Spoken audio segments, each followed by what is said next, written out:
Shake, Rattle, and Troll is brought to you by Bill Luke Dodge Chrysler Jeep. Now, here's your host, saltwater fisherman and tournament pro, Don McDowell. Yeah, man. Hey, I'm Don McDowell. Welcome to Shake, Rattle, and Troll, the first 2014 meeting of the minds. And our when you have half-wits in here, what do you wind up with? I mean, there might be a cumulative one mind in this group. In this group? In this group. You better look around. There's a couple women in here that are pretty damn good shots. I'm talking about the regulars. Oh. I thought you were taking a shot at Tammy and Valerie. I don't go there. All right, that's our voice of moderation and reason, J.K., president of the ADA. Bagel sponsor, Safeguard Business Systems, and we thank you. You're welcome. Why are you wearing Cabela's hat?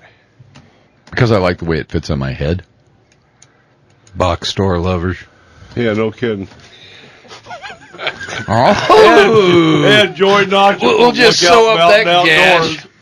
How you doing, Don? You know, I'm well. I'm very well. How's things up at the Lookout? Good. Good December. It's already starting off good in January. So, got any hats? We do.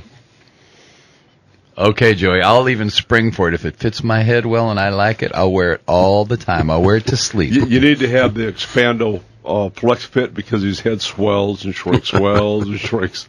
That's just by temperature. I promised I was going to be good today and not bring up Starbucks or, I'm testing or some the waters. of these other things, but you know what? Don't go there. I like seeing you on Sunday mornings. I prefer you here rather than incarcerated. Ah, the fountain of youth. Mm-hmm. Yes, indeed.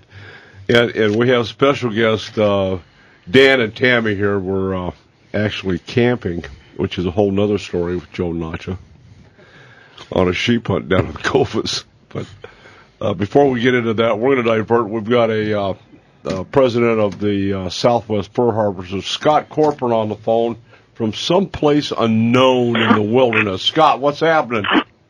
Hey, just sitting here waiting for the sun to come up. Go check traps. What's the temperature up there, Scotty?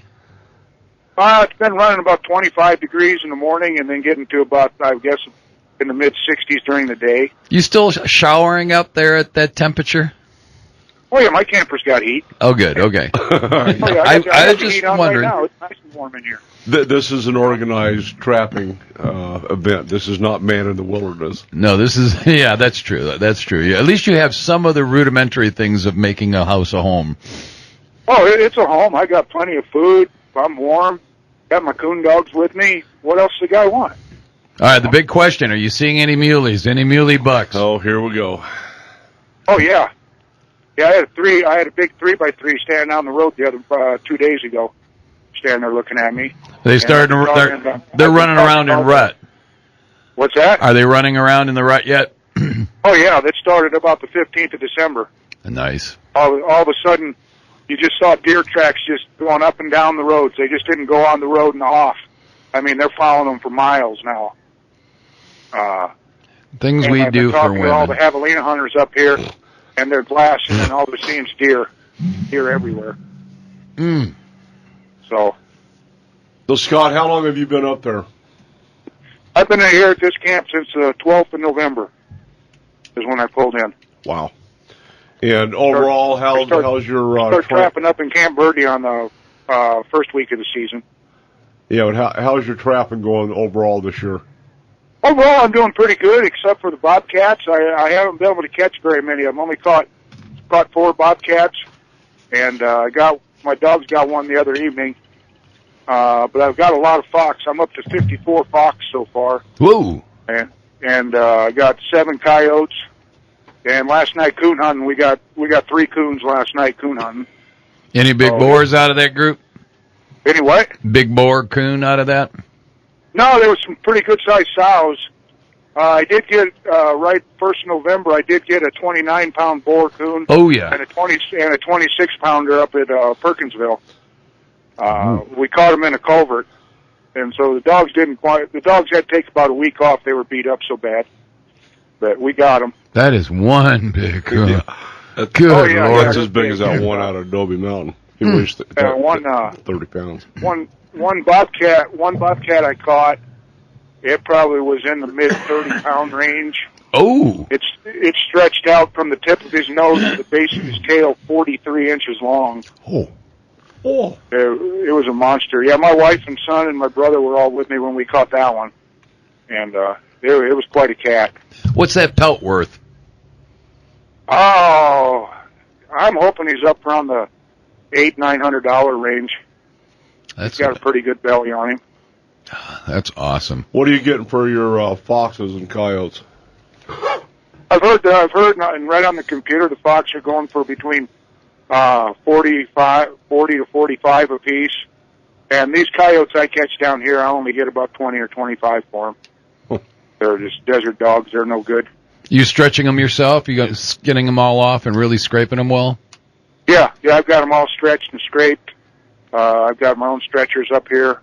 I take care of them all. I get everything done at night before I go doing coon hunting. We need to hook up a little bit when you get back in town, my friend, because I want a couple.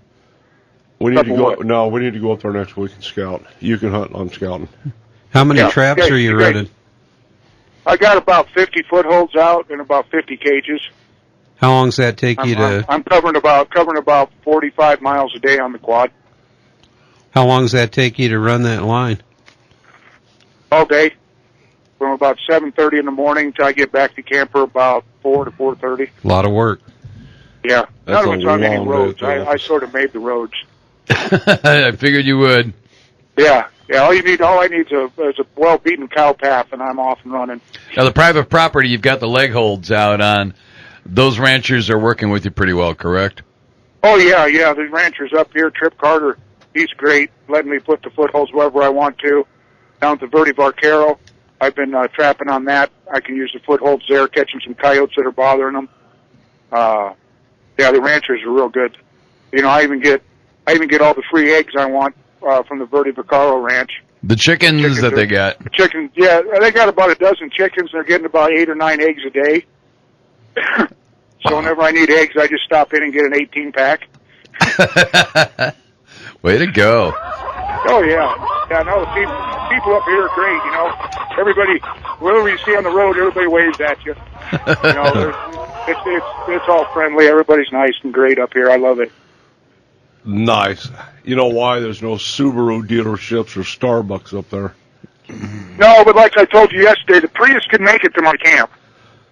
Serious? The Prius would have no problem. Yeah, it has no problem making it to my camp. I'm coming. Yeah, we talked about that last night because the coordinates that I have are off. Okay.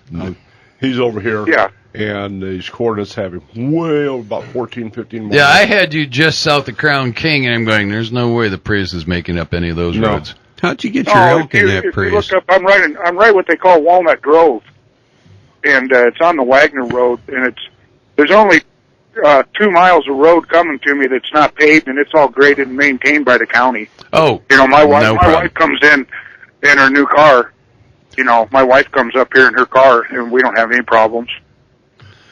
We will be there. We will be there. I may take off a day, not next week, but the following one, and just come on up and hunt all day. Okay. That would be fun. I'll show you where the boys have been. All these pig hunters have been glassing up the deer. Oh, awesome! They get back on another hill and blast another ridge, and they said there's deer all over the place. I believe it because I see deer tracks all day long. Nice. Every once in a while, I see some does and fawns.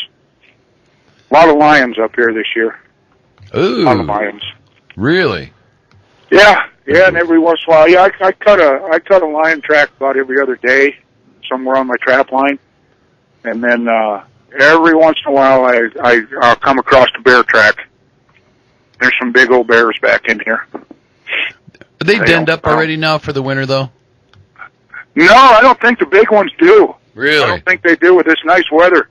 I still see some bear tracks every once in a while. Even in December when it got really cold and we had some snow, there was bear tracks out. Bears were out moving. So. Huh. One final question, Scott. You having any issues with rabies up there? No, we haven't. I've got a report from one of the ranchers up at Wilhoit. Supposedly, he talked to some people at his church, and there was a rabid bobcat and a rabid coyote up there. Wilhoit's only like 10 or 12 miles from here, but I'm not taking any chances. Anything even looks like it wants to come at me, I'm shooting it. You know, I'm out here by myself. I have no doctor to go to or anything. So, you know, I got my defenses up. I don't go anywhere without my gun in my hand. Fair enough. Sound logic, my friend. Sound logic. Don't leave home without it. Go with the American Express card. Yeah. All righty. Hey, anything we can do for you next week? No, just come on up and have some fun. Enjoy the country. I mean, this is God's country up here. There's everything here. There's everything from bear to elk. And hello, Joe Nacho, I might be in later this spring and showing my stretchers and stuff I make. See if he can pedal a few of those for me. Bring them on in. They're really working out well. I'll take one of his hats too. Nice. I'll buy a hat from him. Yeah, I'll sell you a Cabela's hat. I'm going to capture it during the break. I don't want a Cabela's hat. Everybody, Cabela's is for the people that just go hunting once a day or once a year. You know. Nice. You know. All righty. Hey, thanks for that. You be safe and watch out for the rabies guys. I will. You take care. You guys take care. All right, we'll talk to you Monday. Scott Corcoran, president of Southwest Fur Harvesters, trapping in the woods all by himself. Best way to be. All righty, we're going to stand down and thank some of our sponsors, including Lookout Mountain Outdoors, Build It, Chrysler, Jeep, Dodge, Ram, Fiat, I-17 and West Camelback Road, yep, since 1927. Train whistles blow and guitars play.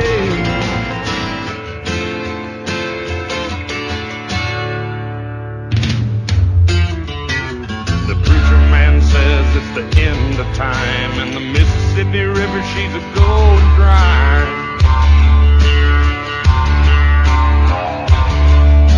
The interest is up and the stock market's down, and you're only getting mugged if you go downtown.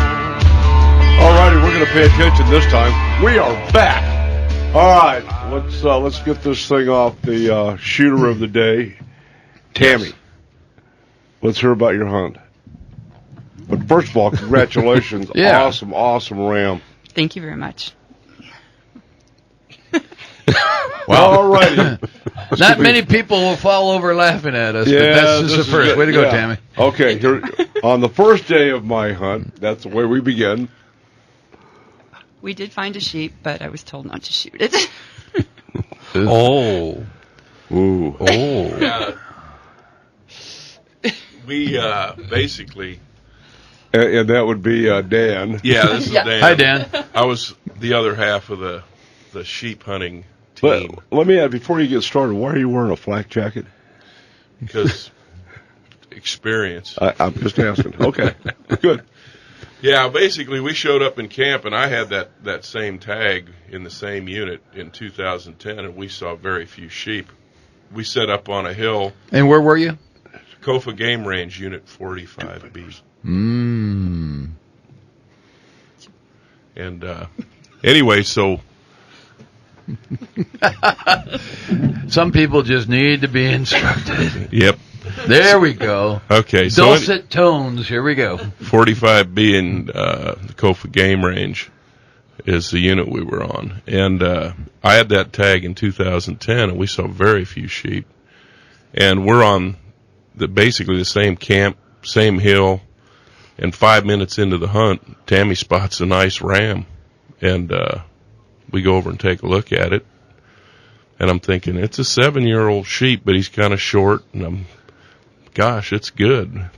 And then we started seeing sheep. Because she's 6'12", does she discriminate on short people? Yeah, short sheep. Come on. You know what? I'm the shortest one in the house. I'm probably 5'10". She's 6 foot. Her daughter's 6'1". Her son's 6'9". At least I got dogs I can look down on. Nice. 6'9", son. Yeah. Yeah. Smack you around. Ooh. I don't know. No.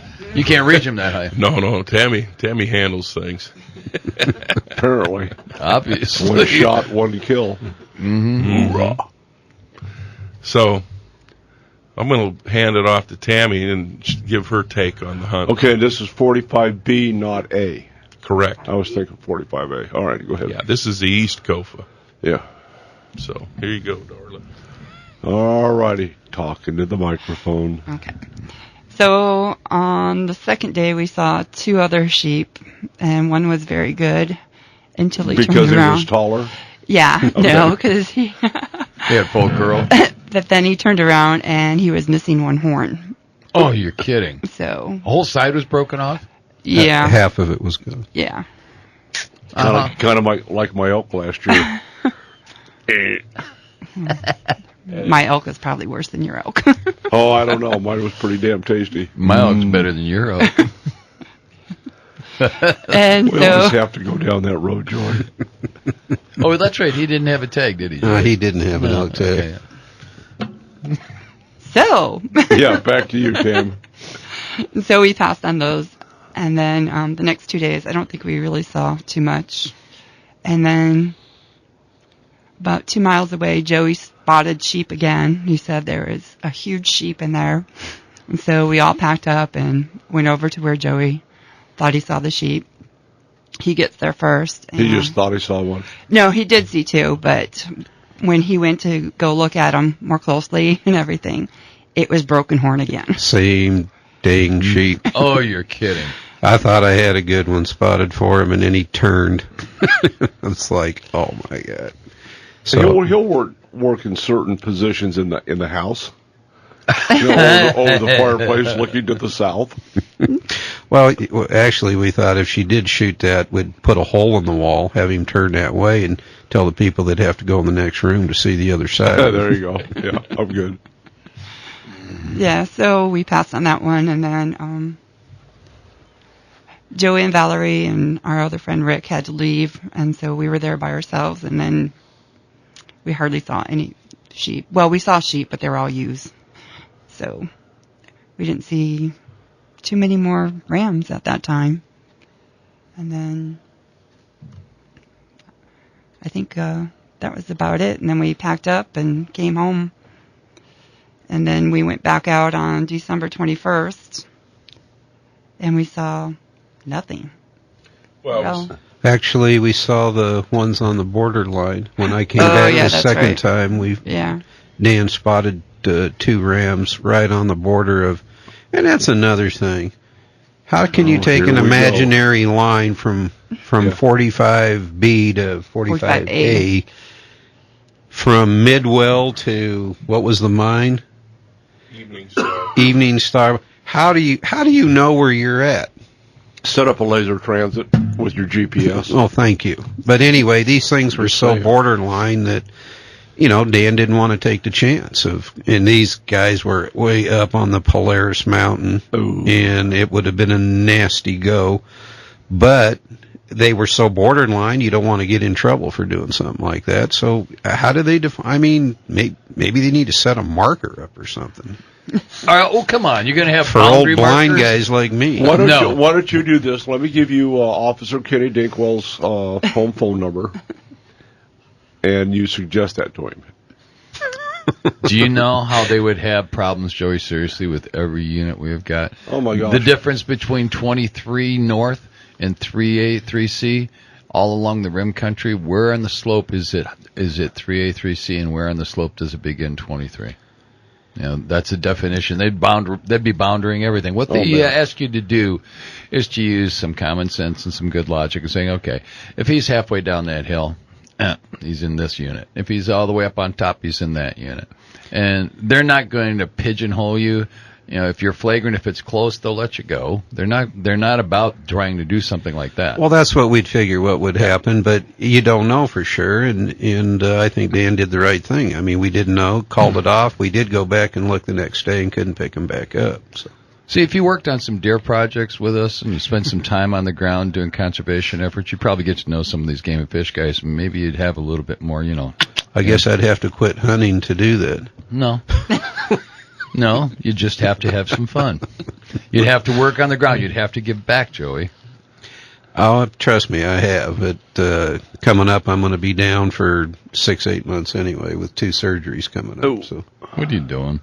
hip replacement and then knee, same leg. In January this month, I'll get the hip done, and as soon as that's done, the knee goes. You're too young for that. Well, I was abusive when I was younger. Yeah, tell his knees that. I keep telling mine that every weekend. Yeah, I know. Yeah, growing old's not the issue. It's the crap that we did a long time ago that's rearing its head. Yeah, automobile accidents, motorcycle accidents, that pretty much took care of it. Yeah. So, let's finish up this hunt. Yep. So after that, Tammy. Meanwhile, we came home for Christmas, and then on December 27th, we left again to go and set up camp, and then we saw a ram. Yeah. Let me jump in here. Okay. Basically, I got some mentoring from a gentleman named Tom Sad. When I initially drew my tag in 2010, a fellow that I'd met from a website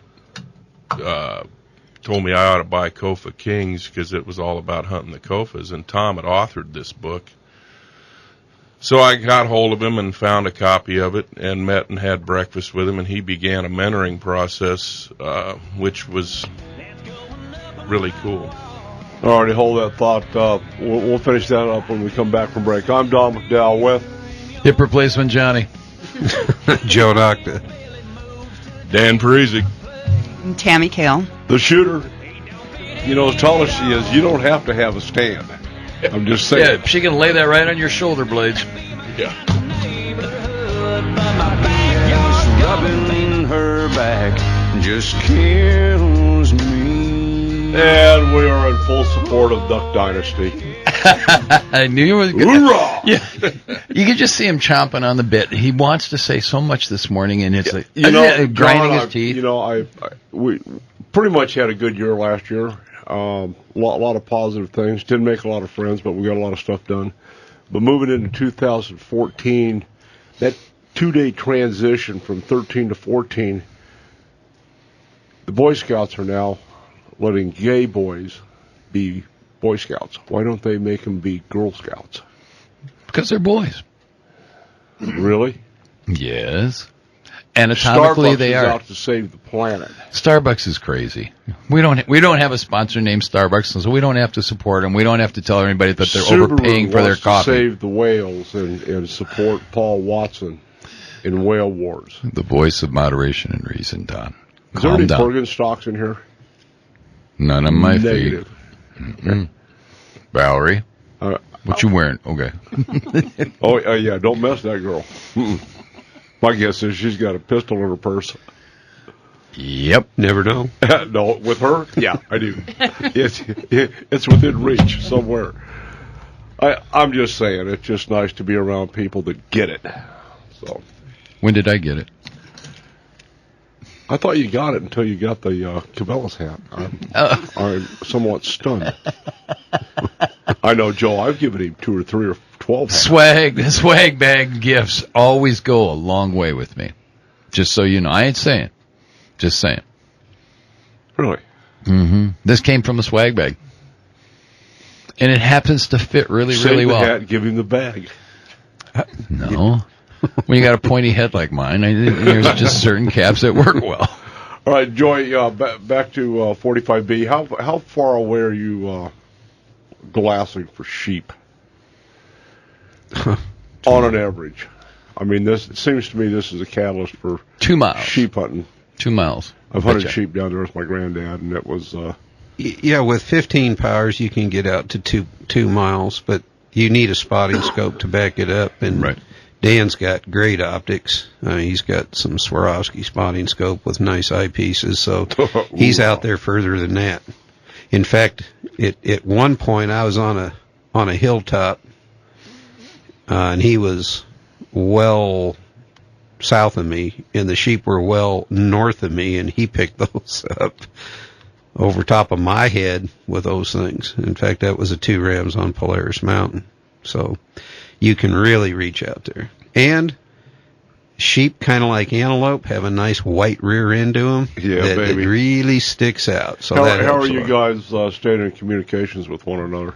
Radio. Okay. Yeah. But I think Dan's guy, he was trying to finish the rest of the hunt before break. Well, yeah, but in order to finish that, okay. I'm trying to figure out some facts here, how far and where's everybody situated. Long way. And back to you, Dan. Well, Dan used to send us out on sorties, Rick and I. And he had me walk up this mountaintop that... Knowing you had a bad knee and a trust bad me, he wasn't well thought of in my brain at that point in time. I finally made it up to the top of that thing. I literally, even with a walking stick, had to get on my rear end and slide down this thing because it was too steep to walk. Heck, we did that when I get back to camp, I said, "You've been up that thing?" He went, "No, I just gave you a GPS coordinate to go." Oh, man. Didn't look so bad on the map. It is some rough country, and it is some really rough country, but delicate. That is a very, there's so many cuts and canyons and stuff. You glass one area, you could go down 100 yards and reglass the whole thing and find something new. So you get off the beaten path, and an ATV or a truck track will last for years. Yes, it's very, very delicate ecosystem. Don't go in there. Healthy ecosystems. If you start talking like that, very delicate. Absolutely. Habitat area. Yeah. Thank you. You start talking like that, we're gonna have a roll down. I'm barefooted. I do not own Bergen stock. Fine. Hoorah! Back to you, Dan. Okay. Well, basically, I got hold after we came back. We'd already had about 16 days into the hunt. Wow! And I called Tom Sad up and discussed further with him what we should do, and he advised us to. Just keep moving, looking at for green ups where rain had fallen and the forage looked better. And of course he's got extensive experience there. And so we went out and we started looking and we found a ram, the best ram that we saw the whole trip, out in an area that most people wouldn't look. And it was like an apparition. I had a lot of mirage. We were looking over flats. And all of a sudden this beautiful ram just appears. And I got Tammy getting ready. We're going to go. And he just decides to change zip codes. We went and looked, and he moved out, and that was that. We spent another day looking for him. And then Joe comes down, and we didn't need a helicopter survey. We had Joe with us. He was sheep. He found sheep like you wouldn't believe.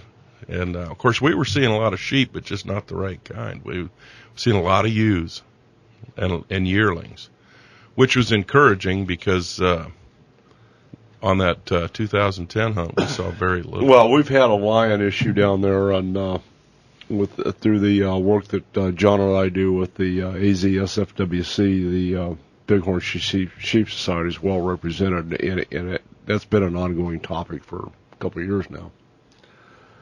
Lots of lions, but anyway. All right. Well, anyway, what I want to do at this point is back off and let Tammy get her, because I know what I thought I saw, but I'd like her to tell us what she thinks she saw. So on Sunday, Joe came up, and we didn't see anything on Sunday, did we? We saw 14 sheep. Oh, yeah, the 14 sheep. But then, but they were all used. They were all used. So after a while. How do you go from nothing to 14? Well, I can't remember. What about those 14? They were all used, so. And about a 2 or 3 year old ram, so he was too young. And then Joe set up camp, and he glassed all the way in. He didn't see anything. So after he set up camp, he went back out, and he went on this little itty-bitty mountain and put up his glasses, and he saw sheep right away. So he made sure they went to bed that night where they were and everything. And the next morning we got up, and we went back to the exact same spot, which was only approximately, about a half a mile from camp. Basically. And then, so we spotted them right away, and then Dan and I went after the sheep, and he took me up this big mountain, and I fell. I dropped the gun. He gives me this dirty look. No doubt. So then he's like, you hit the ground. You didn't teach her. So you hit the ground and hold your rifle up. Wait a second here. It gets better. He takes the gun. He's like, give me the gun. So I'm like, all right. So I give him the gun. He takes 5 to 10 more steps. He falls and drops the gun. Bam. Ouch. So there's just no slack. I'm not shooting anything that's hit the ground twice. Yeah. Yeah. So we finally get up the mountain, and then we saw the sheep, and they were butting heads and everything. They were fighting, but as they were doing that, they got too far away for me to shoot. So we had to go back down the mountain, but we went down a different way because I wasn't going to go back down the same way we came up because I already fell. And then so we went through the washes, and then we set up, and he put the backpacks down, but he's a lefty and he did it kind of wrong, so I couldn't get comfortable. So we moved the backpacks, and then he told me what sheep was the best out of the group. And so I took aim, and he said, there's your shot. And he goes, no, it turned. He goes, there's your shot. I took my shot. And then I guess Joey said he was watching the sheep because he was about a mile away, and he saw a sheep start to buckle. Bunch up before the sound hits. So you've got an expanded view of this whole. Oh yeah, I'm watching the whole thing. You're sitting over there. Shoot, damn it! Shoot! No, then the sound hit. I'm actually watching the ram fall, and then the sound hits. Yeah, it's that far away. Yeah, it's pretty peculiar. I had 3 hours of bliss watching rams fight. There was a hot ewe in the bunch, and Dan figured that's what probably brought these rams all into it. So there was a breeding ram, and he was fighting the older ram that Tammy ended up shooting. He chased the other one off, but this old guy wouldn't have it. Man, they were rearing up and smacking each other. Good. So, yeah, it was fantastic. Fun. Absolutely picture perfect. Yeah. But the old guy lost. No, he didn't lose. Really? Well, to Tammy. To Tammy, That's what I'm saying. Yeah. No, he wasn't backing down from the younger ram. But no, it was fantastic. Yeah. And it was just a great time. Old rams are like that. Don't fight with them; they'll just kill you. Having said that, we will slip into a break. Hey, when we come back, we've got a tradition here at Shake, Rattle, and Troll. Roll call for January 5. We have lost one soldier this week, which is a bad thing, but overall, could have been worse. We'll be right back. Me coming for a country mile. All I'm doing is a fire burns deep inside. All righty, hey, we got a fire burner here. We're burning Bergenstocks today. Nice. Smells like rubber, not made out of leather. No, tastes like chicken too. Yeah, tastes like chicken. Yep. All righty, so let's get this ram down. Yeah, the ram's down. The shot's been fired. Joey heard the shot. You saw it fall. No, I didn't see it fall. Dan finally did, and I was just. Did you pull the trigger and shut your eyes? Shut your eyes, then pull the trigger. Who knows? Yeah. But, well, I'm known for not shooting very quickly. I miss. Oh, this is bad. And so, you have to take your time. Prior to the hunt, Joe said that if I didn't shoot within a few minutes, that I was going to have to take line dancing classes. 10 seconds. But if I shot quickly, that he would have to take line dancing classes. So he needs to take the line dancing classes. I don't remember the bet that going that way. I think everybody else in this room does. Your wife, Dan, me. They weren't there. Oh, yes, they were. They don't remember it. They do. So he will be taking line dancing classes after his surgery, so he could get it. If you want any that's good precursors, Joey, I can help you with the electric slide. There you go. Line dancing. It's not like a firing squad or anything like that, isn't it? Darn close, Joey. Darn close. If you're going to put that much effort out on the floor, you better be holding something good looking. Otherwise, it's a waste of time. The bet was actually 10 seconds. No, it wasn't. And it was less than 5 minutes because it took me a while to shoot my elk. Dan confirmed that when he set her up the second time, he said, "Take that one." Boom. He said, "You're in trouble." Oh, good. Oh, Lord. Mm-hmm. So he will be taking line dancing classes. Yeah, but it'll be in Gila Bend where nobody will see the animal before she pulled the trigger? Yeah, I ranged him. He was about 230 yards. Oh, that's close. Yeah, we shouldered out on a little knob, and there was a big bowl with a knob in it, and we just kind of shouldered around the knob, and they were right there. It was a sweet deal. We ended up repositioning 3 times before we actually got to shoot because the distance was just too great. And but yeah, it was great. She did a great job. She hunted. That was day 20 when we finally took the ram, and she hung in there like a trooper. What weapon were you shouldering? Tammy's got a Browning A bolt and 7mm 08. Nice caliber. That's a wonderful caliber. I don't know if I'd have taken that on a sheep hunt, but yeah. Well, we never had the expectation to shoot much beyond 300, okay. So it's adequate for that. I mean, it's not a burner, but it'll get the job done. Yeah, she put a good hit on it too. Yeah, so, boy. Yeah, one shot, one sheep. That's it. Bam, game over. Better than that. After I told, then I got on the radio and I said, "Well, I'm gonna load these optics up and grab my backpack." He said, "No, man, don't go from there." He said, "Start heading back to camp." He goes, "I'll tell you when to pull over." So I'm driving down the road and I'm like, "Where in the heck is he?" And then he gets on the radio, goes, "Pull over there. Don't take the North Wash, take the West Wash." Well, I took the North Wash first and then had to come back. But anyway, when I got in the West Wash, I looked up and they're standing there on this, I mean, right there. And I got on back on the radio. I said, "You didn't shoot from there, did you?" He said, "Yeah." I said, "That ram's 230 yards from you, from there?" "Yeah." I said, "Oh, thank God." Oh, man, I couldn't believe it. Yeah. 230 yards, and I had to go 2.5 miles. So we all got up there, and Dan processed the sheep. We loaded it, got it out in one trip, hiked it out. Fantastic. Perfect day, man. Well, congratulations. Anyway, that's well done. Yeah. Thank you very much. Well said. Mm-hmm. Yeah, well done. You know, the first thing out of her mouth was, "You're taking line dancing classes." You know what? I'm like, what? Not nice sheep. Yeah, I get it. Everybody has their priorities. We recognize that now. There's a reason for this, and Dan can chime in. How long did it take her? She shot a nice elk, okay, a few years back. How long did it take her to actually shoot? Well, remember, I got to go home with her. So. But yeah, I was... voice of moderation and reason. She had a 5B North elk hunt about 5 years ago, and we finally get on some elk.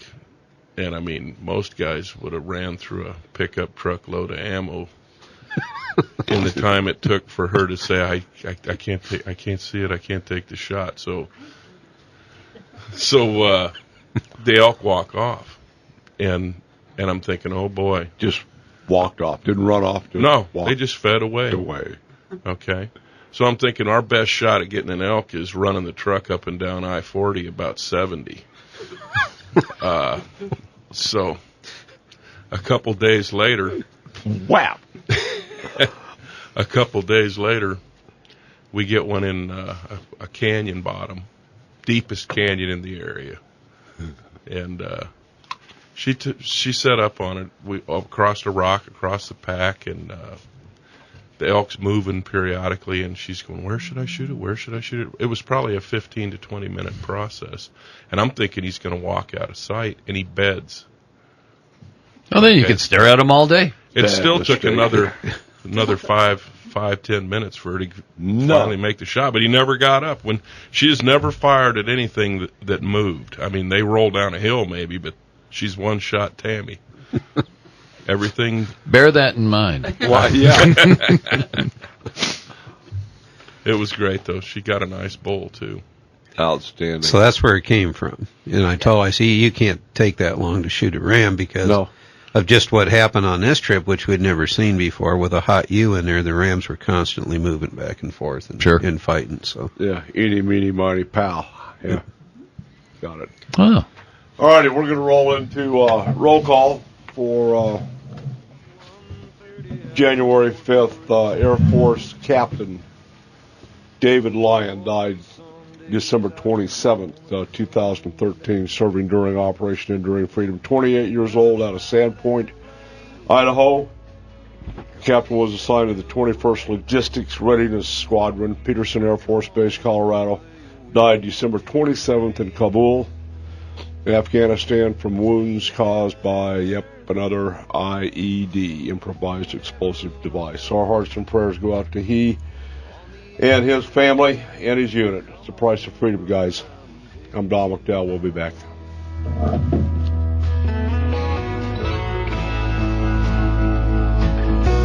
I love my family and I love this land. It's time for Shake, Rattle, and Troll, a show for the serious fishermen, as well as the novice looking for tips from the pros.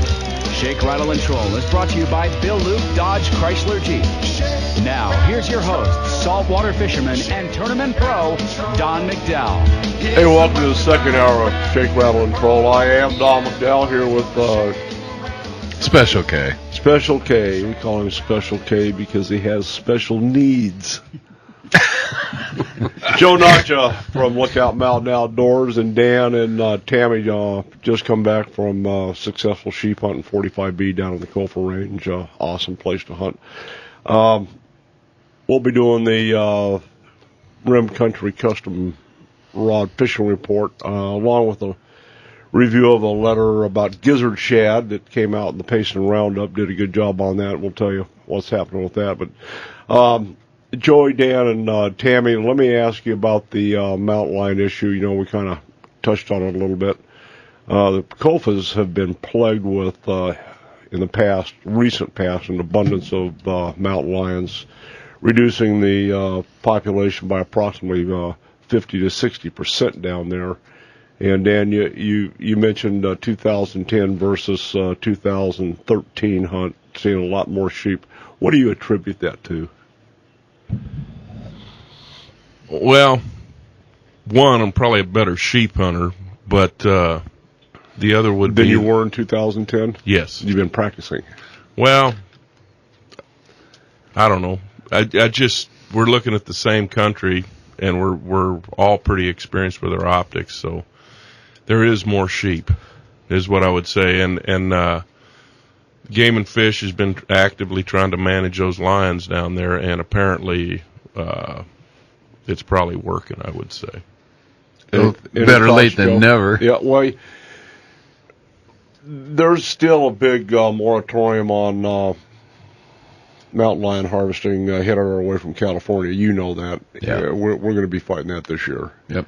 Along with trying to identify photographs of Sasquatch and wolves and other things.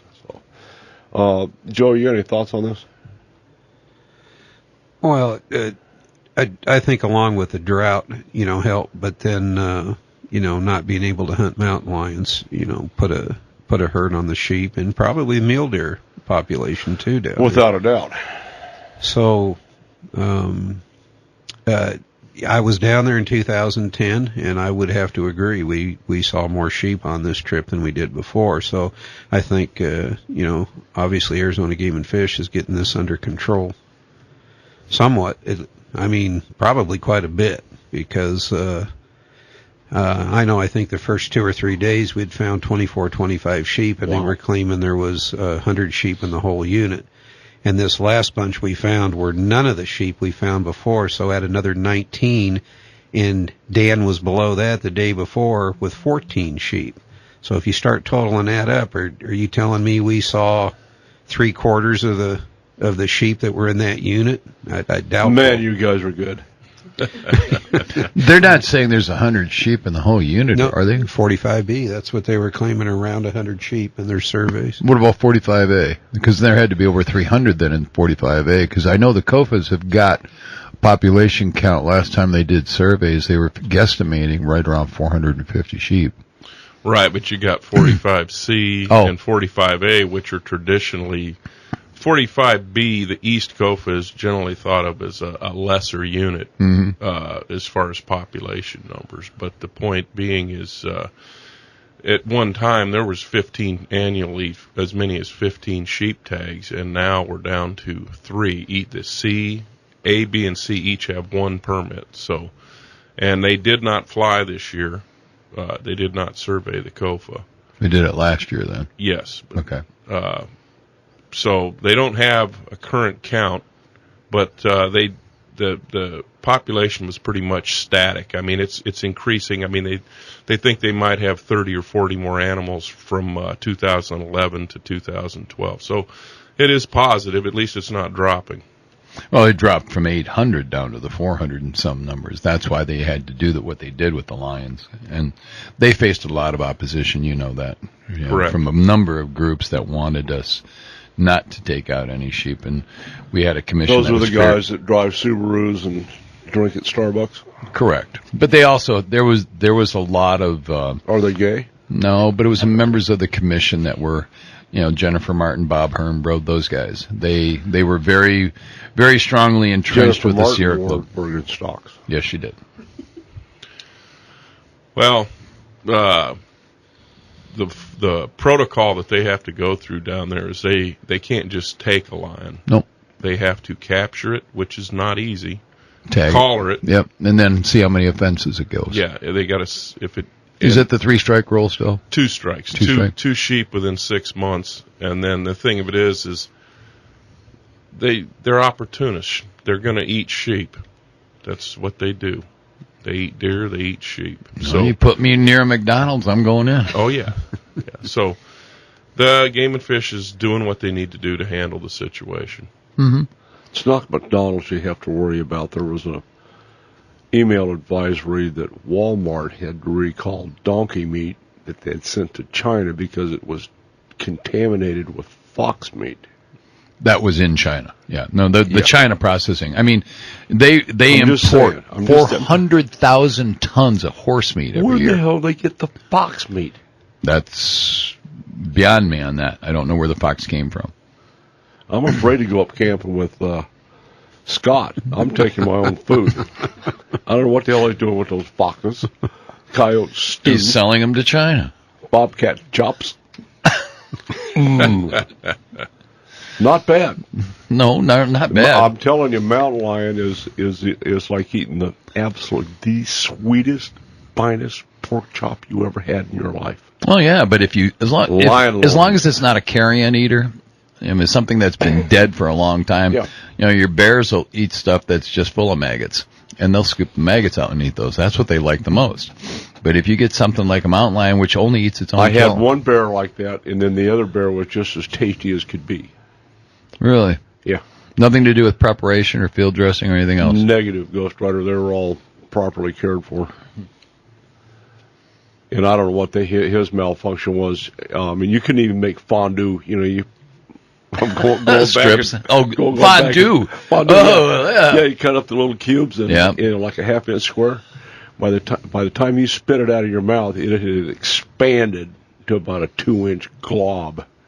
I mean, the more you chewed it, the bigger it got. I mean, it was just like, wow.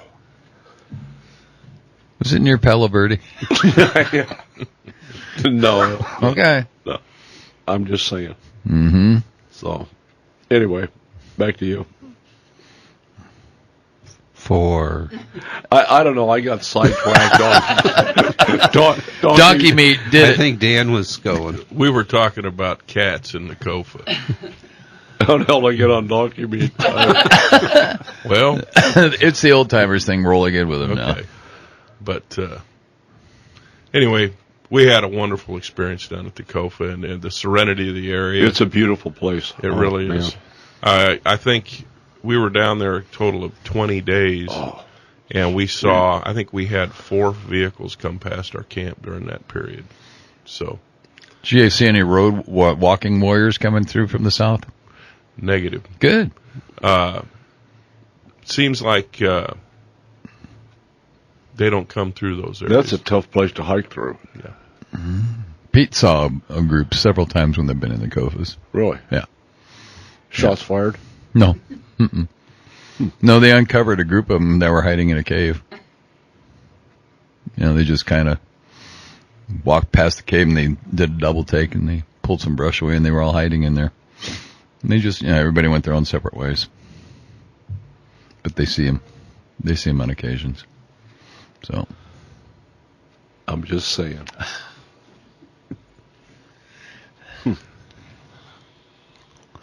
Well, the Kofas, I think, are on a recovery basis now. I mean, it's taken a long time for them to do it, but if you go back, it's been 5 years now that, since the Jennifer Martin issue and all the other people who were, clamoring for reductions. And I know the department was very, very careful about it because they didn't want any litigation.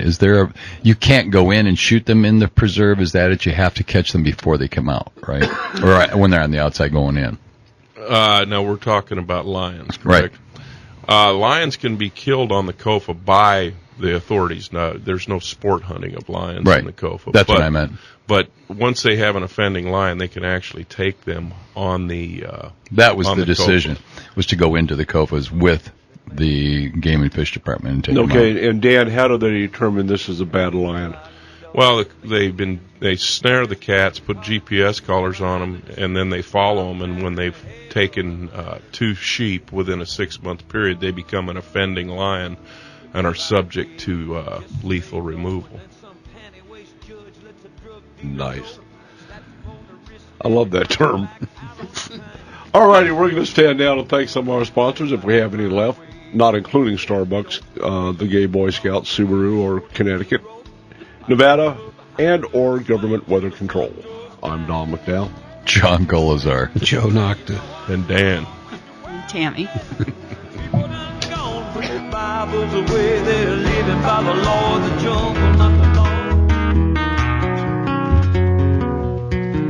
I got my toes in the water, ass in the sand. Not a worry in the world, a cold beer in my hand. Life is good today. Goodbye, America. Life is good today. And now we have Steven Seagal palling around with Joe Arpaio. Is he actually part of the Maricopa County Sheriff's posse? He is. Yeah. Is that on TV tonight? Basically, it's been hitting the papers here that he's... I've been trying to ignore it, Dan.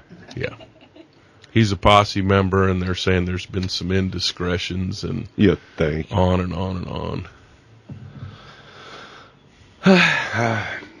What do you want to talk about, Dan? Which one are you? Spotting seems to be, one of the key catalysts to becoming a expert hunter. We've had Pete Summerall in here, in between Pete and John and Joey and now you. The optic issue is more than paramount. Just since I've been hanging out with John, knowing Joey, and sitting and listening to Pete Summerall. In fact, I took, how many pairs of optics did I bring it over to your store? Had a whole bag full. Stuff that goes back to the late 40s that I inherited from my granddad. And I thought they were good. I grew up on them. Boy, they suck. And I've got one good pair of Bruntons that I like. I just like them. My take on optics is I owned a spotting scope for 10 years. I still have the one I bought from Kmart in 1933. No, it was called Woolworths then. I think it was 74. And I had to punch Patrick in the chest because I was putting a CB radio in the M923, and I searched and found my Midland. And he goes, "That's got to be pre-1980." I go, "And?" He goes, "Don." I did find clean the smut and grease off of the tag on the back, and it was April of 1974. and it doesn't work. But I polished it, cleaned it. Good luck selling it. It's in the trash. Yeah. I'm just saying, and you know, optics have come such a long ways. You've got a new line of optics, Explorer, is that the right name? Yeah, Explorer optics. They're how do they compare to like Vortex? The top of the line Vortex. They're fairly close, and I would say the cheaper Vortex, I like them better. So for the money, it's it's high definition glass, and they're doing real well. Well, the reason I asked that, that was a good question. The spotting, he's got a sniper scope over there, long range shooter scope, long gun scope. That thing's just incredible. Mm-hmm. When you look through, you line up 10 different binoculars, and you start at the low end, and then immediately go to the high end, like a really good Swarovski. Tremendous difference. Tremendous. But what happens is if you take them line by line by line, different ones going up the scale on them, you don't notice that dramatic movement. But if you go from the high, the low end to the high end real quickly, bam, it's just amazing. The clarity and the light that you need to see something is what makes all the difference in the world of glass. Yeah. And then having a tripod is so critical, because you can't hold lenses long. I have a stick. I know what you have. Well, just saying. I've used all kind of different binoculars over the years, and I've had 1042 Swarovskis, and my favorite of choice for elk, because I hunt a lot of juniper, is little 830 Zeiss. But now that I got these Explorer in, I've had people come in that were shocked when they take them. I let them take them outside. Oh, yeah. Yeah, view the mountain, take a spotting scope out, take a rifle scope out. They have good warranties on them. What does a spotting scope run? Anywhere from about 200 to about 450. They have 3 different models that go up. One goes up, it's 25 to 75 by 90 millimeter exit tube. And it's actually very light. Dan looked through it, and he gave it a thumbs up. Now, it's not a Swarovski, but you're not spending $3,000 or more, 10 on times. It. So the 1042s have really been shocking people, the binoculars, and the rifle scopes have been very good. We had a... You take trade-ins on scopes. I've got a high-end light-gathering burst with a red dot LED in it. I'll just trade you. We had one scope come back. Do I take that as a no? Yeah, I think you're real safe in that assumption. That's a no. Yeah, I'm avoiding that question. All right. But the guy come in. He purchased a scope, and he said there's something on the bottom of the scope, and I had no idea what he was talking about. But he brought the scope in, and if you held the scope up, there was something that looked like maybe glass had broken, but it turned out it wasn't glass. But I called the owner of Explorer Optics, and he said, look, I said, I'm ready to place an order with you. And he said, well, I'll just ship you out a brand new one and just ship me that one back. That simple. So I like that. When a guy does that, and I didn't even know that gentleman was the owner of Explorer, but it turned out that it was. So when you get the owner doing that, that's good stuff. I'm backing them now, and I'm selling their product. So good stuff. Yeah. Good price. What do you think of them, Dan? I think for the money class, they're as good as any. Probably the best. I've been surprised when I haul them outside and take a look through them. I mean, I like all the high end stuff. I'm spoiled, or whatever you want to say. I'm willing to spend that money. Educated, let's say. But the point is I didn't start off that way. I mean, I was using Tascos when I was a young whippersnapper. So I mean, 3-4 years ago. Well, it's been a while. Let's say that. But point is it's affordable glass and it performs. Yeah. What's your biggest seller on the Explorer Optics? Or is there one? Well, in binoculars, the 1042s. On the spotting scopes, it's kind of even between the 60 millimeter tube and the 90.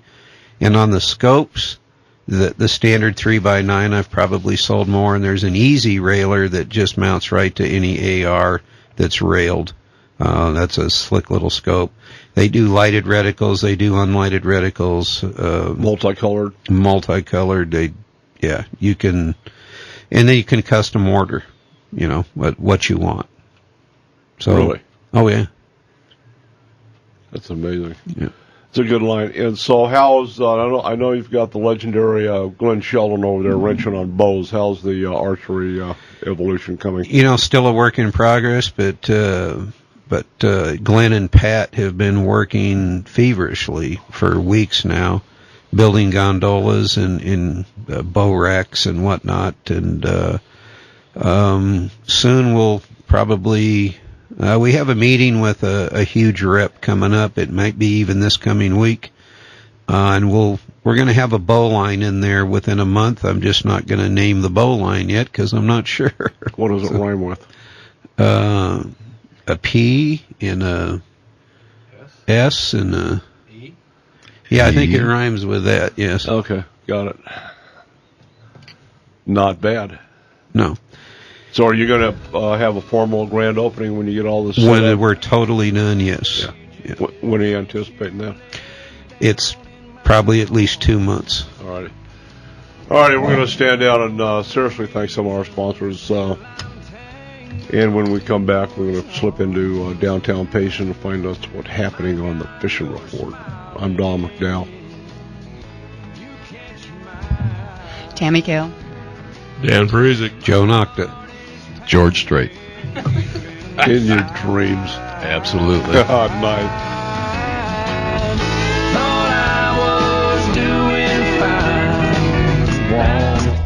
But I don't care, I'm going fishing where the water's cool and deep. If he sees me on the river, I'll be fishing up the creek. Kiss my back. All righty then, I guess it's time for our master rod builder from Rim Country Custom Rods, James Guggenauer, downtown Payson. What's happening, Brother James? Hey, good morning, Don. How are things in the valley?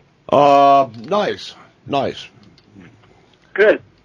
Weather's good, temperature's good. My guests are awesome. We're surrounded by camouflage and leather. Yeah, I've been listening online. Good show today. Thank you, sir. I don't want to see you shopping at Starbucks. We need to have a talk about that. Okay. Support Dunkin' Donuts. The world runs on Dunkin'. Yeah, it does, I believe. All right, hey, a couple of things. We've got a nice article by the Payson Roundup on the gizzard shad dilemma. Yes, excellent article by Pete Alshire. He's the editor of Payson Roundup, and your listeners can go online and Google Payson Roundup and see that article. Very well written. I think he captured not only the statistics related to what Arizona Game and Fish has been reporting, but also the feelings of a lot of local anglers and business people about the impact of the gizzard shad on the lake. So, well, one thing he needs to know, and you guys need to know this too, Cantrell's stepping up the time frame. Largemouth Florida strain stocking should be in mid-2014. Right. I had a discussion with Chief Cantrell this week, and he said he's not quite ready to go public, but it was looking pretty positive that they might be able to do something more in the short term. And my thought was, Don, if we could continue with the original plan that we have to do a stocking in the spring or early summer of 2015, and maybe we have an opportunity to do 2 stockings here. So we'll continue to work with Arizona Game and Fish and our volunteers here and contributors to making funds available could possibly make something like that happen. Well, I'm going to spend 3 or 4 days with the chief back in Birmingham, and one of the topics is converting cold water fisheries to warm water fisheries so we can grow our own Florida strain, don't have to buy them from out of state. Yep.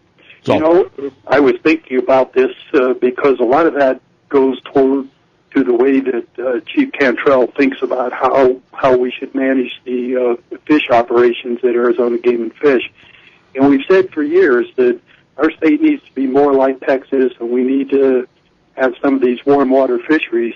Well, Chief Cantrell is from Texas, so he's bringing that philosophy here, and I fully support it. I think he's absolutely on the right track.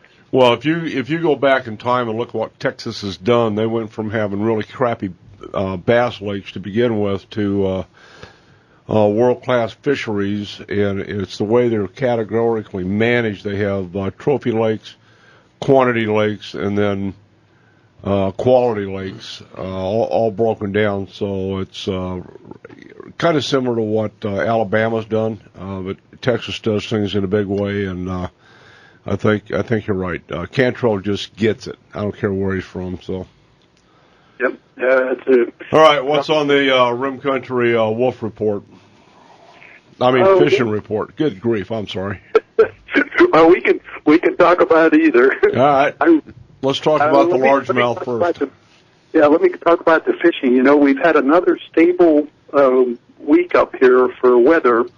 And every time that seems to happen, after a cold front passes and a few days go by, then all of a sudden the fishing picks up a little bit. So bass fishing was called good on Roosevelt Lake this past week. Now the water level remains at 47%, and the water surface temperature is in the low 50s to the mid 50s in the afternoons. Best techniques, and we've had this for the last couple of months, has been a jig, a drop shot technique, deep running crankbaits, and jigging spoons. And it's almost like you can, depending on the time of the day you're on the water and how warm the water gets in the back of the coves, you could adjust. In the morning, I'm hearing that deep jigging spoons and deep crankbaits are working better.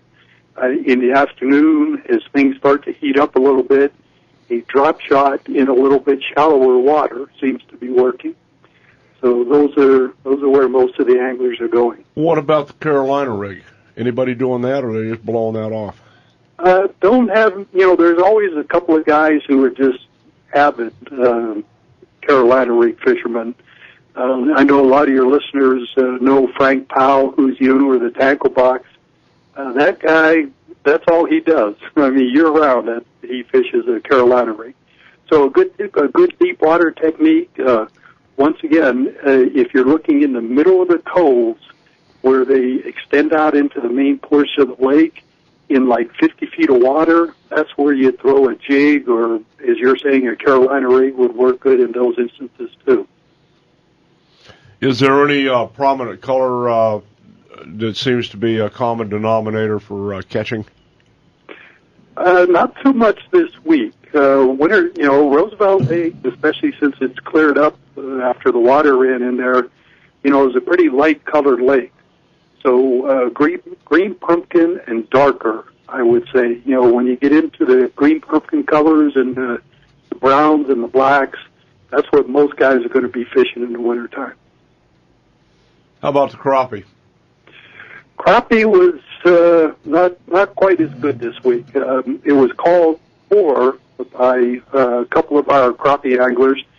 The crappie are schooling this time of year, and guys continue to use a trolling technique more than vertical fishing for them. However, very experienced anglers are still reporting just limited success on crappie. They seem to be saying that when they find a school, they can catch a couple out of that school, but then for some reason either the school moves off or shuts down or something happens. There's not that traditional aggressive schooling pattern that we normally see this time of year. Well, could it be the same thing that Joy and John and I go through and we eat at Filiberto's? You're like, you know, one meal at Filiberto's, hey, going back there, don't eat that, Joy. No, look out! You go to the light. When fishing this time of year usually does involve taking burritos for the fishermen, so I understand that perfectly.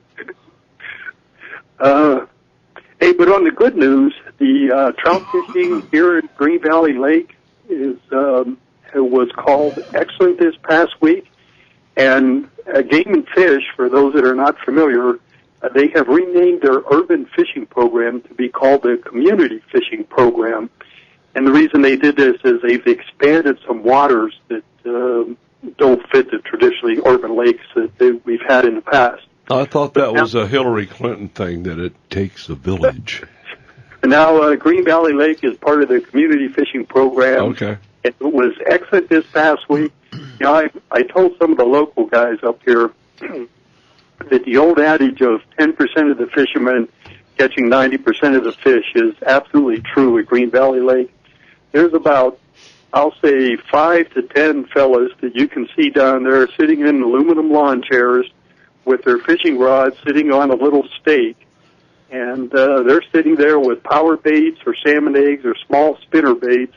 And trust me, they're catching 90% of the rainbow trout out of Green Valley Lake. Would one of those guys be using a cell phone by the name of Cameron Davis, taking care of city recreation business while fishing off his back porch?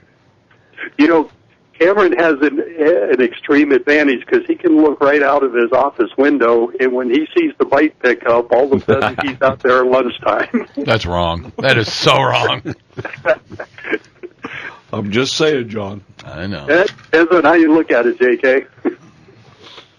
All right, that's a pretty good, well-rounded fishing report. What's happening up there mood-wise on the wolf issue? We still talk to local local ranchers and people in rim country, and there's a lot of opposition to it here. And your guests that you've had on there are doing a good job of explaining it. It's frustrating, I think, for the local people because we're lower in numbers, and it's just harder to get the word out.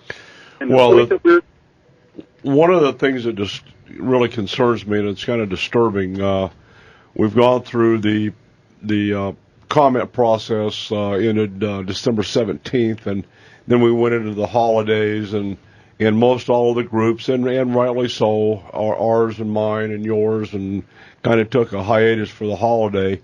But it's time to ramp this thing up and keep the mission goal in sight to defeat these folks. And I think we need to keep the pressure on while they're going through their scoping process and this process and that process. And no, see, Don, there's nothing we can do now until they come out with a DEIS, which is a draft environmental impact statement. John, we can keep hammering on our congressmen and senators at the very least, and the Game and Fish Department.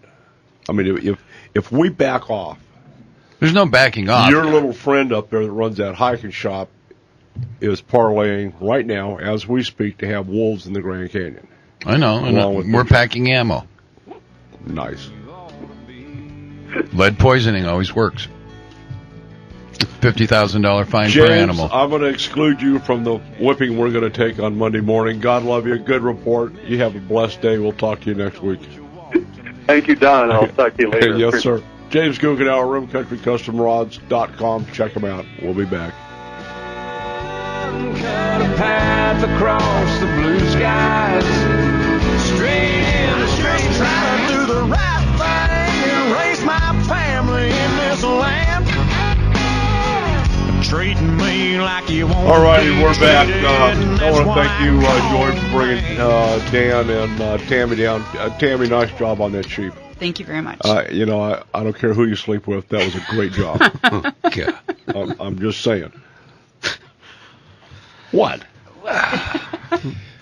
Voice of moderation and reason has not been able to control Don today, and this is sad. No, this is pointed at me. I know. I'm just saying. You've been sleeping with her too. You tried. Joey gets around. Do you have a double wide sleeping bag? I'm just curious. Yes, we do. Yeah. But we weren't using that at the time. We were in... Is it built for 3? No, it's not. But we were in turkey camp, and Dan got up to go to the bathroom, and so did Joey. And then the next thing I know, I know Dan left, so he's coming in, I thought. And somebody's ripping off the other bedding and stuff and moving everything around. I just rolled around and went back to bed. JK, look at Valerie's face. Well, Valerie slept through the whole thing. And then Dan comes in and he's like, brother, you're in the wrong bed. And he's like, what are you talking about? He goes, you are in the wrong bed. And then I started laughing and Joey just jumps up and like, oh my God. And then goes over to I can't see. Smooth, Joey, very smooth. Oh my God! No, he's like, I can hear him. This was a tent trailer, double side beds, and somehow I got turned around, I guess. Yes. I guess. You know what? The family that plays together stays together. I'll leave that alone. Yeah. Well, Dan comes at first, he puts a flashlight in my face, and I'm going, what are you doing? I said, get the light out of my face. What are you doing? Dude, you're in the wrong bed. Nice. Oh, God. Yeah, going to be a tough one to live with forever. Yes, the rest of your life. People that don't hunt, don't camp, don't fish, will never experience I have no use for it, and they miss a lot of stuff in life. They truly do. Yeah, right. Looks like riding in a Prius. You have to do it at least once. You did.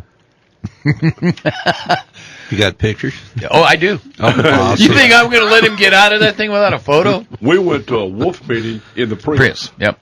I mean, we were drove loaded, 4 hours, cocked, locked, and ready to rock in the Prius. Hey, jump out, camel, boots, guns. Well, I'm expecting the Prius to get lifted and maybe a lockered rear end in it. I've been trying. No, the lift kit. That's what I've been working on. It's front wheel drive. It is. It pulls. It doesn't push. Okay. Those hamsters are running awful hard to pull all those batteries up a hill. All he's got to do is lift the front end. Yeah, he gets in the car and I go, all right, where's the apples? He goes, what? Where's the apples? He goes, what are you talking about? And I said, somebody's got to feed those hamsters. He was not happy. I get why he drives it. Oh, yeah. The gas mileage. We went to the Honda Casino and all the way back on less than 8 gallons of gas. You know why it was like? Because that's all it holds. No, it holds 10. I drove the rest of the next day. Oh, so don't go there. All right.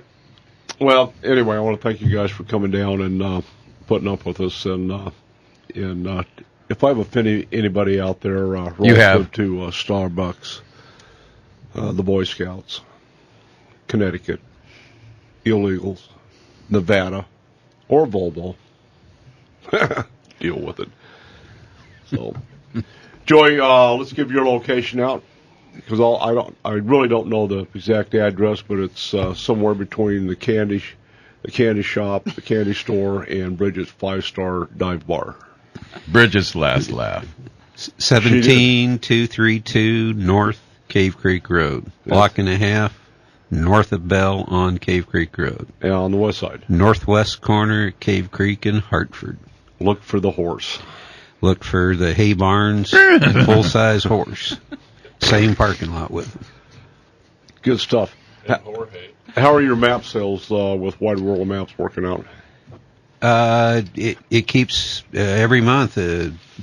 We're pretty much increasing almost every single month. So they have a goal they've set for it, and they're not too far off for the size area they have. So, nice. Yeah.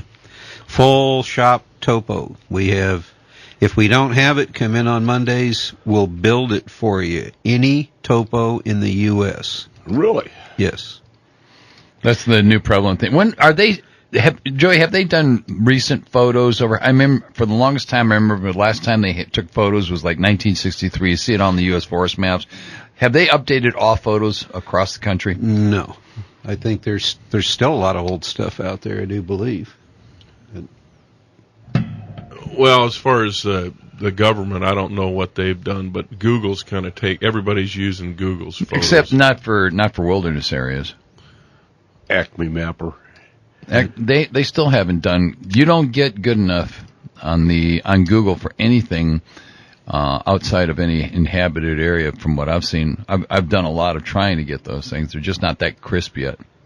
Actually, I understand. I've dealt with the issue you're talking about, and areas that used to be not updated and pretty lousy as far as resolution. I've gone back and found that they, in fact, have been changed updated. it. Oh, have they? Yeah. Yes. Oh, good. Google has been doing. In fact, if they shot on a clear day, you can find individual trees. Really? Oh, yeah. In wilderness areas. In wilderness areas. Yeah. So they got that little go-kart going around that says Google on it, and it's taking pictures all the time now still? But if you have snow, you're done. It's a horrible picture, or maybe just an overcast day. You're not going to have a good picture. But they seem to be going back and redoing that. Joey, before we get out of here, what's the situation on ammo?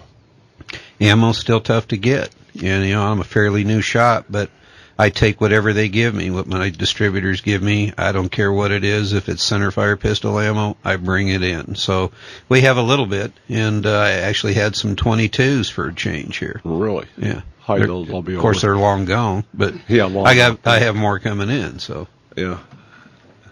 9s are tough. 38s right now may be the toughest one to get a hold of. What about long gun? Popular 30-06s, 30-30s, stuff like that. Most of that you can still get. Shotgun shells?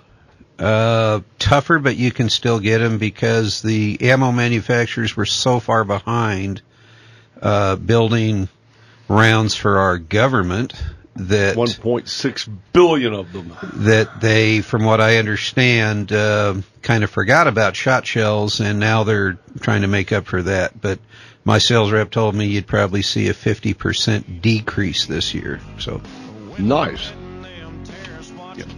I don't know where we're headed. It's not pretty. People need to quit hoarding ammo. Buy it to shoot it, and then everybody will have ammo. Well, tell that to the government. Exactly. You got to try to tell them anything. Hey, listen, I want to thank you guys for playing along with us today. Again, great job on your sheep hunt, Joey. Good Congrats. On the archery shop and your upcoming renovations. I guess you're going to have renovations. In progress, yeah. Yes, sir. All right, JK, God love you. Thanks for, as always, the voice of moderation and reason. I know. Take your kids fishing, hug your bass boat, and while you're doing that, salute a soldier. It's not free. I'm Don McDowell. JK. Joe Knoxville. And Perizic.